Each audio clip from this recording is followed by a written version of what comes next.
देश में आगामी लोकसभा चुनाव की रणभेरी बज चुकी है।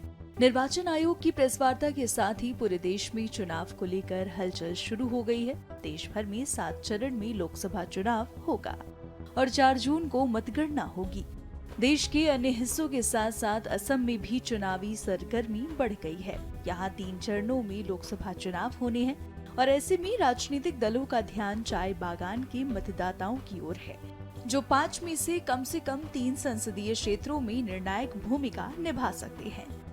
राज्य भर में 70 लाख से अधिक चाय जनजाति समुदाय के लोग हैं, जिनमें 856 चाय बागानों में काम करने वाले संगठित क्षेत्र के लगभग 10 लाख श्रमिक शामिल हैं। भारत की लगभग 55% चाय का उत्पादन असम में होता है। चाय जनजाति समुदायों के मतदाता डिब्रूगढ़, काजीरंगा और सोनितपुर संसदीय क्षेत्र में निर्णायक कारक बन सकते हैं और जोरहाट संसदीय क्षेत्र में भी चाय जनजाति के मतदाताओं की एक बड़ी संख्या है। कौन सी कॉन्स्टिट्यूएंसीज में टी गार्डन लेवर्स या वोटर्स ज्यादातर है और डोमिनेट करता है? और डिब्रूगढ़ है। हाँ। और कितने कॉन्स्टिट्यूएंसी में कौन सी कॉन्स्टिट्यूएंसीज में टी गार्डन वोटर्स है? डिब्रूगढ़ में है, जोरहाट में है, सेकंड पोजीशन हम लोग का काजीरंगा में है।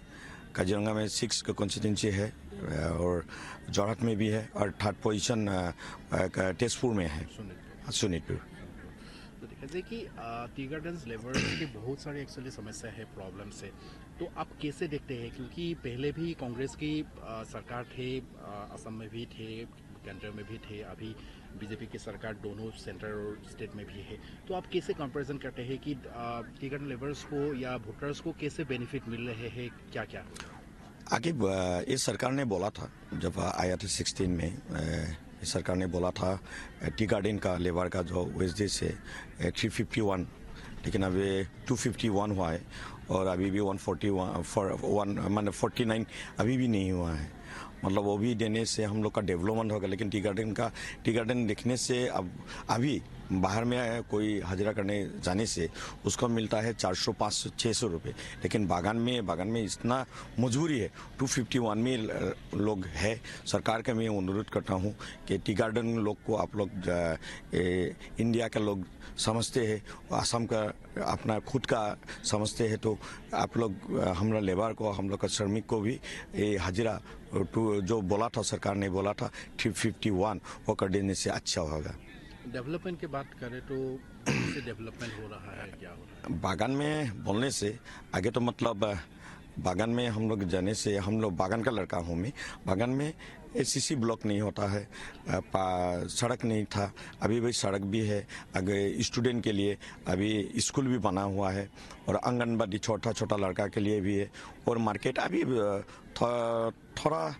थोड़ा करके मतलब हो रहा है। जो इतना दिन से कांग्रेस सरकार नहीं किया था वो लगा भी है। उससे भी ज़्यादा अच्छी बात है, इस सरकार ने हम लोग का जो मतलब अंतर से हम लोग जब फेस्टिवल मानते हैं करम पूजा का हम लोग डिमांड दिया था, सरकार को हम लोग दिया था, ऑल ऑर्गेनाइजेशन डिमांड दिया था। जब करम पूजा में, बिहू में, हम लोग का बिहू असमी लोग है, बिहू में जब सरकारी वन मिलता है, करम पूजा में नहीं मिलता था, लेकिन अभी इस सरकार ने करम पूजा में भी सरकारी वन घोषणा किया है और दिया भी है।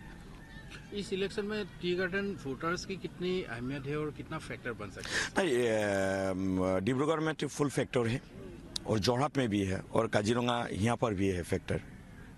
मैं सरकार के अनुरोध कर रहा हूँ फैक्टर, और जितना है आप लोग फैसिलिटी देने से और हम लोग विधानसभा में भी है और लोकसभा में अभी चल रहा है। लोकसभा में तो फैक्टर है ही बागान के लोग। टी गार्डन का इश्यूज है और टी गार्डन कम्युनिटी का लोग कांग्रेस का वोट बैंक थे, कुछ नहीं किया, कांग्रेस ने कुछ नहीं किया। अभी उन लोग का बहुत सारा इश्यूज है, लेकिन हमारी गवर्नमेंट, हमारे आदरणीय मुख्यमंत्री डॉक्टर हिमंत बिश्व शर्मा ने बहुत सारा कुछ प्रॉब्लम रिजॉल्व किया। तो हमें क्या देखा, अभी टी गार्डन का लोग अभी खुश है। अब देखिए, मेरा जो कॉन्स्टिट्यूएंसी है ये टी गार्डन डोमिनेटेड कॉन्स्टिट्यूएंसी है। आज कितना लोग यहाँ से सीएम का ऊपर भरोसा करके यहाँ पे आया, और काजीरंगा का जो कैंडिडेट, हमारे एनडीए का कैंडिडेट, उन्होंने, अब देखिए, खुद ये टी गार्डन कम्युनिटी के ही लोग हैं, तो लोगों का साथ रिलेशन भी बहुत ही अच्छा है, तो जीतेगा। यहाँ पे अकेले, यहाँ पे नहीं, अपार असम में जितना कॉन्स्टिट्यूएंसी है, यहाँ पे जी कम्युनिटी डिसाइडिंग फैक्टर है। हर जगह में टी गार्डन कम्युनिटी का वोट मिलेगा, क्योंकि आप देखिए टी गार्डन का लोगों के लिए, एजुकेशन के लिए, हेल्थ के लिए और कनेक्टिविटी के लिए, और जितना उन लोग का प्रॉब्लम है, तो गार्डन मैनेजमेंट पहले देखा था, तो आज तो ऐसा नहीं।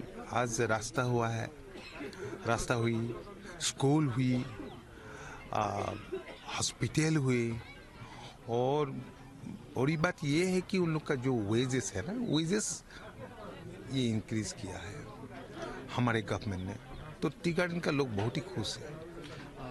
स्पेशली देखा जाए कि इस कॉन्स्टिट्यूएंसी में, काजीरंगा पार्लियामेंट्री कॉन्स्टिट्यूएंसी में आपका भी कॉन्स्टिट्यूएंसी, असेंबली कॉन्स्टिट्यूएंसी सेगमेंट इस कॉन्स्टिट्यूएंसी के अंदर में पड़ता है, तो आपने जिक्र किया कि यहाँ पे एक्चुअली टी डोमिनेटेड एरिया है मैक्सिमम, तो यहाँ पर आप कैसे देखते हैं कि इलेक्शन में दोनों कैंडिडेट? नहीं, माहौल बहुत ही अच्छा है, माहौल एनडीए का फेवर में है, क्योंकि ये कौन कैंडिडेट है ये तो लोग विचार नहीं करेंगे, क्योंकि ये चुनाव इंडिया वर्सेस इंडी,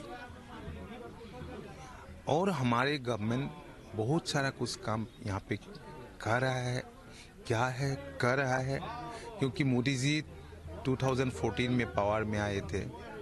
2014 से ले आज तक जितना यहाँ पे असम के लिए, असम का हर सेक्शन के लोगों के लिए जितना कुछ काम कर रहा है, इंफ्रास्ट्रक्चर डेवलपमेंट के लिए जो कर रहा है, पहले कोई गवर्नमेंट नहीं किया था।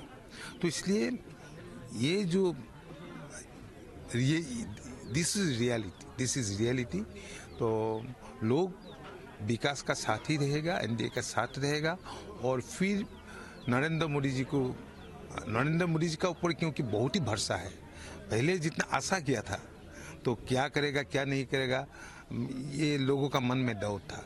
2014 से ले तक आज तक अभी पीएम तो है ही, तो जैसे जिस ढंग से काम कर रहे हैं, जिस ढंग से डेवलपमेंट का काम कर रहे हैं, और स्टेट का, असम का, नॉर्थ ईस्ट का, तो लोग चाहते हैं मोदी जी फिर प्राइम मिनिस्टर बने। बीजेपी और कांग्रेस समेत राजनीतिक दल अब इस चुनाव में चाय जनजाति समुदाय के लोगों से समर्थन हासिल करने में जुटे हैं। आजादी के बाद से ही चाय जनजाति समुदाय के लोगों को कई तरह की समस्याओं का सामना करना पड़ रहा है।